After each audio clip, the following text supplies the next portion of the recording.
Tu t'excuses quand quelqu'un te marche sur les pieds, tu dis ça va alors que t'as envie de hurler, et tu trouves toujours la meilleure répartie 3 jours plus tard. Bienvenue sur Légitime, le podcast des ex-petites filles sages qui ont été formatées bien trop tôt à sourire, être sages et sauver le monde avant leur premier café. Ici, on démonte les injonctions, on balance des non fermes mais respectueux, et on réapprend à prendre sa place. Pas en criant plus fort que tout le monde, juste en arrêtant d'être silencieuse. Moi c'est Clémentine, je suis coach en affirmation de soi, et si t'en as marre de te plier en quatre pour mériter 3 minutes de reconnaissance, retrouve-moi chaque semaine dans tes oreilles pour te partager des punchlines, des clés concrètes et des réflexions sans filtre pour t'aider à reprendre ta place. Et promis, je vais te prouver que poser tes limites, ça ne te fera pas perdre ton empathie, ni tous tes amis. Bonne écoute. Aujourd'hui, j'avais envie de te parler de ce fameux manque de confiance en soi et de mon évolution personnelle, alors, en tant que personne, mais aussi en tant que coach par rapport à tout ça. Parce que bien souvent, on l'utilise, ce manque de confiance en soi, pour expliquer que voilà, si j'avais confiance en moi, je poserais mes limites. Si j'avais confiance en moi, j'aurais demandé mon augmentation. Si j'avais confiance en moi, j'aurais pris des décisions beaucoup plus rapidement et tout. Et en soi, c'est vrai que cet argument, il paraît valable. Je veux dire, ça décrit vraiment quelque chose de réel, un inconfort réel. Il y a vraiment un truc qui coince, hein. Sinon on passerait à l'action, on se minimiserait pas autant. Bien sûr que ça paraît réel et que ça paraît logique.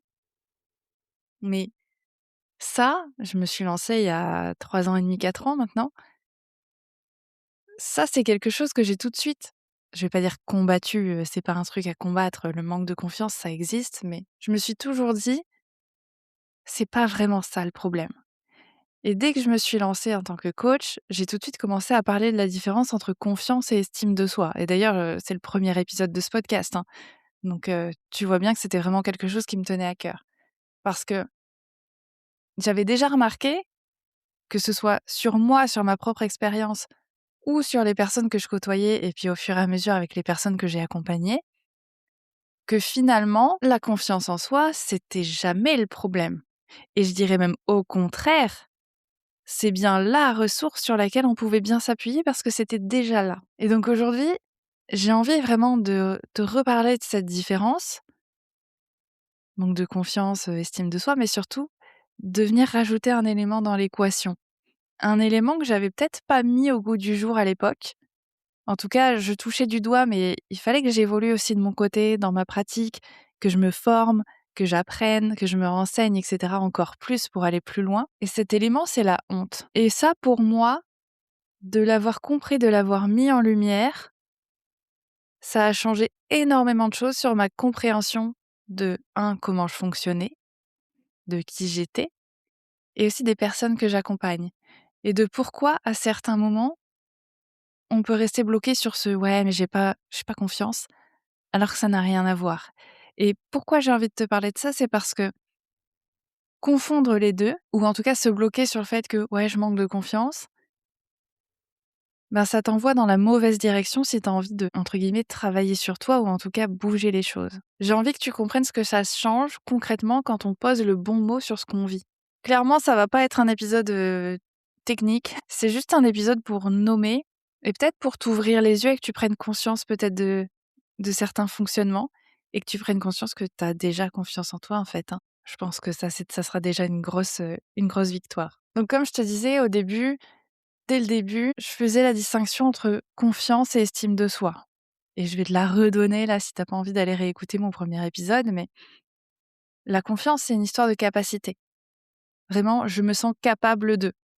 Je me sens capable de courir, je me sens capable de créer un PowerPoint, je me sens capable de soulever des poids à la salle de sport, je me sens capable, bref. Et c'est aussi, je me sens capable, si je sais que là, j'ai pas les ressources, pas les capacités, je me sens capable de trouver des solutions. Je me sens capable de m'en sortir. L'estime de soi, c'est la valeur qu'on se donne en tant que personne. Et là, tout de suite, c'est pas la même chose. Et pour remettre un peu de contexte, moi, ce qui a déjà changé beaucoup de choses fondamentalement dans ma vie, c'est quand j'ai compris cette différence. Parce que tout de suite, ça s'est éclairé sur le comment ça se fait qu'en soi, moi je savais, j'étais persuadée que j'avais des ressources, J'ai pas hésité à partir seule en voyage parce que je savais que je me débrouillerais, que je trouverais comment m'en sortir. Je savais que j'allais pas me laisser, moisir au coin d'une rue dans un pays que je connais pas. Je savais que je trouverais des solutions. Je savais que j'avais des compétences, je savais que je pouvais avoir des bonnes notes au lycée, à la fac. Je savais tout ça et pourtant, je pouvais pas m'empêcher d'avoir cette sensation que j'étais jamais assez. Je pouvais pas m'empêcher de me minimiser. Je pouvais pas m'empêcher de me dire: «Ouais, bah, tu rien fait de fou non plus, quoi» et ça, tant que j'ai persisté à me dire que je manquais de confiance en moi, je ne comprenais pas. Parce que c'était pas logique de dire que je manquais de confiance en moi et de faire tout ce que je faisais à côté. Ça n'avait pas de sens. Donc pendant longtemps, ça m'a vraiment perturbée et plus que le «manque de confiance» entre guillemets, en lui-même. Parce qu'il y avait une vraie incohérence. Bref, ça je l'ai déjà dit, je vais pas tout répéter, mais c'était important de remettre un peu de contexte. Donc déjà pour moi, c'était important de te faire comprendre qu'il y avait une véritable différence et en avançant, en progressant dans ma pratique, ce que j'ai remarqué aussi, et c'est pour ça que j'accompagne les petites filles sages, c'est que finalement, les personnes que j'accompagnais, elles avaient déjà aussi cette confiance en elles. Elles avaient déjà ce sentiment d'avoir des capacités. Et même quand j'accompagne aujourd'hui et qu'on me dit ouais, je me sens pas légitime, j'ai le syndrome de l'imposteur, etc. À chaque fois, quand je pose la question, ah ouais, c'est quoi pour toi les critères de quelqu'un de compétent? Et qu'elles me sortent les critères et qu'à chaque fois je leur dis: «Et ça tu sais pas faire?» et qu'elles me disent droit dans les yeux: «Bien sûr que si». Bien sûr qu'elles savent qu'elles sont compétentes, parce que c'est jamais ça le sujet, c'est jamais ça le vrai sujet.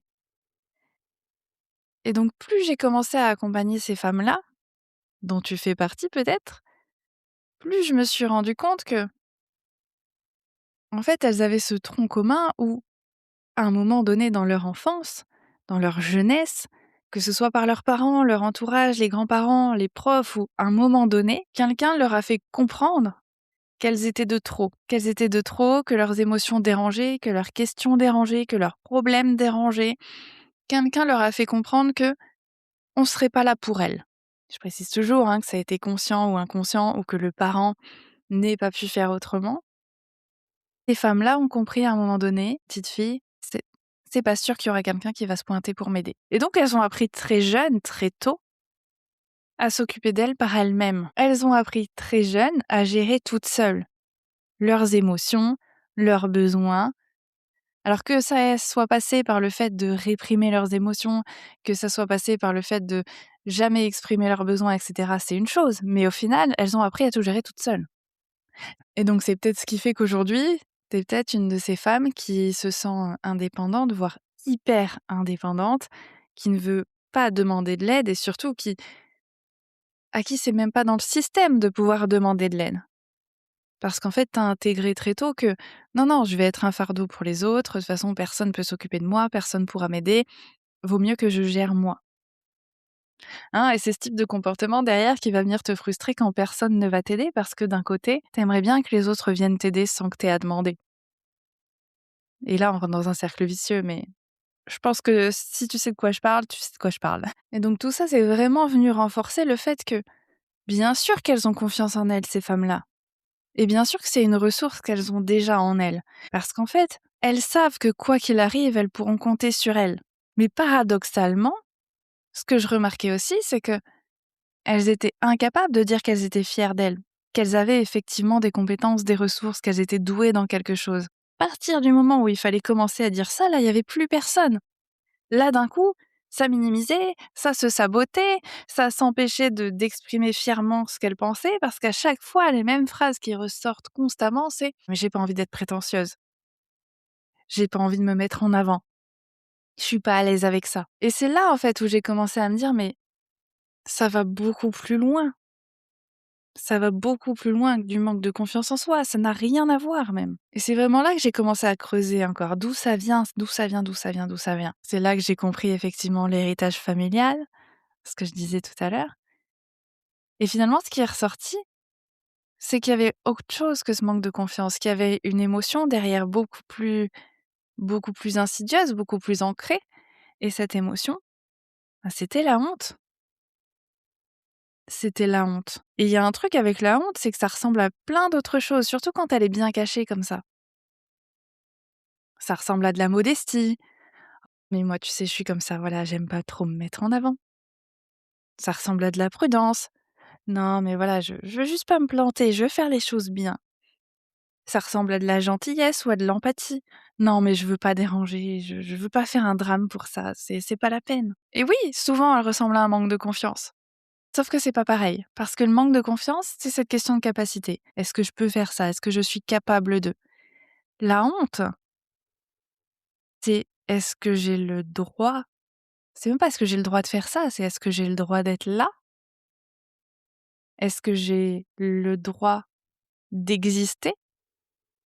Est-ce que je mérite d'être là et de vouloir ça pour moi? C'est pas est-ce que je suis capable de faire les choses, c'est est-ce que j'ai le droit d'être? Parce que tu as un moteur là qui tourne très, très bien dans ta voiture. Tu as appris à te gérer seule depuis longtemps, à te débrouiller, à t'adapter, à t'occuper de toi même dans des conditions très difficiles. Ta confiance, elle est fonctionnelle. Tu as prouvé que tu pouvais. Mais ce qui te retient aujourd'hui, c'est pas que tu doutes de toi en tant que personne capable, c'est que tu as honte de certaines parties de toi. Celle qui a envie de plus, celle qui a besoin de quelque chose, celle qui est en colère, celle qui veut prendre de la place, celle qui veut parler fort, rire fort. Cette honte-là, elle vient de loin. Elle vient par elle vient d'un endroit où à un moment exprimer ces choses, exprimer ces parties de toi, ça a soit été dangereux, dans le pire des cas, soit ça a été inutile parce que ça n'a pas été reçu, soit ça a été puni d'une façon ou d'une autre. À un moment donné, on t'a fait comprendre que ces parties de toi, bien précisément, elles sont dérangeantes.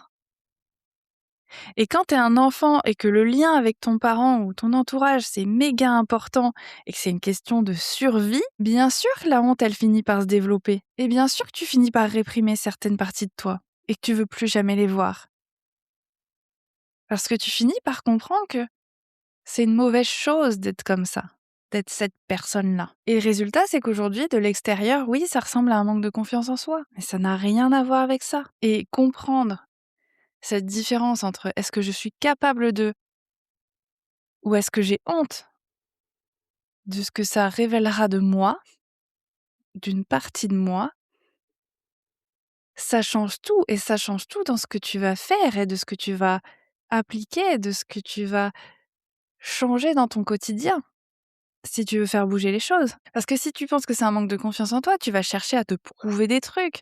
Tu vas te donner des défis, tu vas essayer de sortir de ta zone de confort, tu vas chercher des qualités chez toi.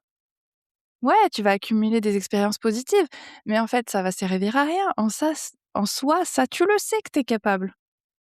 Tu vas juste te reprouver que t'étais capable. Bon, bah c'est bon, ça, je le savais en fait.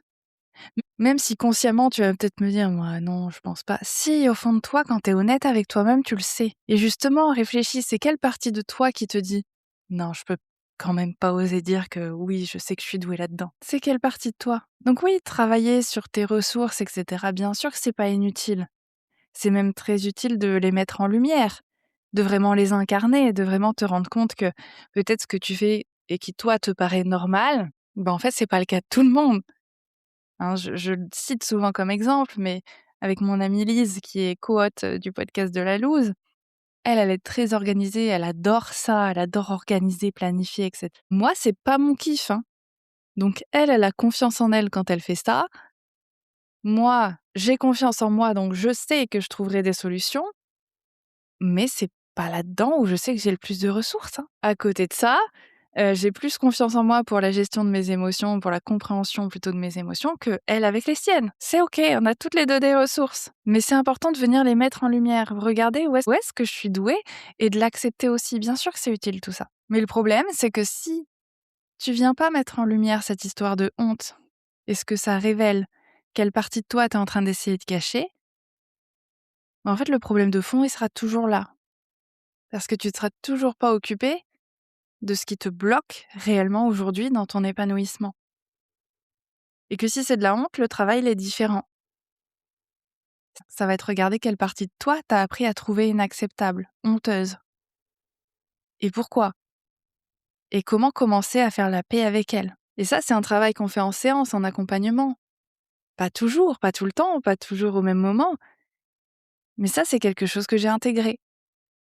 Parce que finalement, ce travail de réconcilier les parties entre elles, de se réconcilier avec des parties de soi, C'est magique parce que plus tu commences à accepter toutes les parties de toi et à leur redonner de l'espace, plus tu commences à les observer telles qu'elles sont, moins tu es en train de te brider et plus tu es à l'aise avec toi-même et tu te libères et tu deviens beaucoup plus légère quand tu pas à essayer de faire, le garde-fou constamment de telle partie qui aimerait faire coucou et que tu pas envie. Donc je serais curieuse quand même de savoir si tu te reconnais là-dedans, si ça crée une réflexion en toi et peut-être pour pousser un peu le truc, je t'invite à remplacer les «ouais, je manque de confiance en moi» par «j'ai honte de» et voir ce qui ressort. Est-ce que j'ai honte, d'avoir des besoins? Est-ce que j'ai honte de ma colère? Est-ce que j'ai honte de vouloir plus? Est-ce que j'ai honte de savoir que je suis super douée dans tel domaine? Et s'il y a des phrases qui arrivent, en tout cas, ça va être intéressant de les noter déjà peut-être, de notifier qu'elles sont là et de voir ce que ça t'apprend sur toi déjà. Voir comment tu te sens, de mettre ça en lumière. Et en tout cas, ça me tenait à cœur de partager cette avancée, de partager ces connaissances, de partager cette réflexion parce que j'ai commencé à avoir ça chez moi, j'ai commencé à avoir ça dans mon travail, dans mon cheminement en tant que coach aussi, de comment je veux vous accompagner au mieux et c'était important pour moi d'en parler parce que, bien sûr, des fois, on utilise des outils sur l'assertivité, on apprend à dire non, on teste des techniques pour poser des limites et bien sûr que ça marche. Mais comme je l'ai dit l'autre fois à une personne en appel découverte, c'est tout ça finalement, c'est la finalité, c'est la dernière étape. Ce qui va vraiment importer, c'est que j'ai plus honte d'exister et d'avoir des besoins et d'avoir des envies. Parce que tant que j'ai la honte qui est activée constamment, comment je pourrais me sentir assurée dans ma pose de limite? Je peux pas donner un GPS à quelqu'un qui croit qu'elle a même pas le droit de prendre la route. Et ce que ça change dans mon approche, c'est que là où peut-être avant je me basais encore trop uniquement sur les comportements, aujourd'hui, on va d'abord à l'endroit où la honte, elle vit. On va se connecter au ressenti, on va se connecter aux émotions.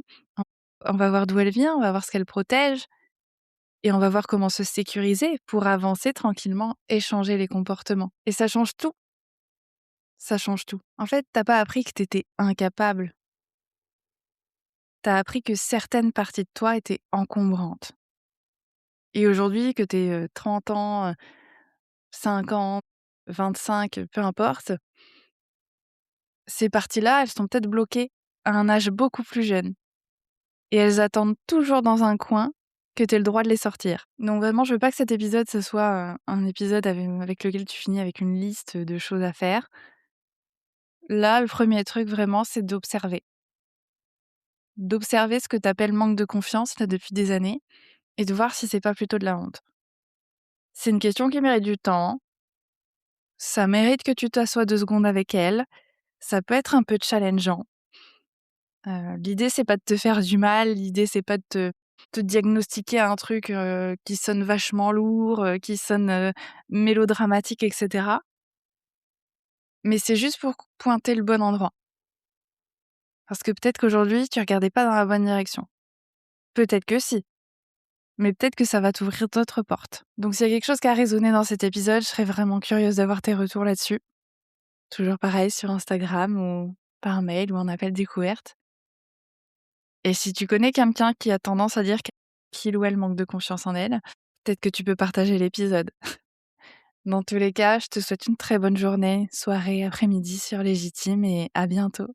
Merci beaucoup d'avoir écouté cet épisode et s'il t'a aidé, s'il t'a intrigué, si tu te poses des questions, je suis curieuse, viens me le dire sur Instagram. Promis, je mords pas et c'est toujours un régal d'échanger avec vous. Et si tu veux soutenir le podcast, m'envoyer du love ou aider d'autres petites filles sages qui en ont marre de passer leur temps à sauver le monde, tu peux laisser un avis et des étoiles sur Apple Podcasts et Spotify, ça me fera très plaisir et puis ça aidera Légitime à se faire connaître et aller encore plus loin. Encore une fois, merci pour ta confiance, je te dis à la semaine prochaine. Et n'oublie pas, prendre sa place, c'est pas crier plus fort que tout le monde, c'est juste arrêter d'être silencieuse.